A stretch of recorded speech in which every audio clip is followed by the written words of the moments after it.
بمناسبة يوم المختار نحن جينا وفد خطير من عكار، عندنا نحن 7 روابط واتحاد. الحقيقة في امبارح صار في بيان، انعمل بيان انه مرادف للاحتفال.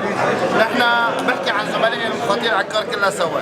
أي احتفال بده يكون موجود برعاية دولة الرئيس، أو إن شاء الله بصير عندنا فخامة رئيس الجمهورية، ويكون الدكتور مدحت موجود، والمختار بشارة، والمجلس مدير صندوق التعاون الاستثماري الكبريت، كلنا حنكون موجودين. هيدي التشرذمات اللي صارت ما بنقبل فيها تصير، واللي بيعمل مشكله بيعملها مع حاله.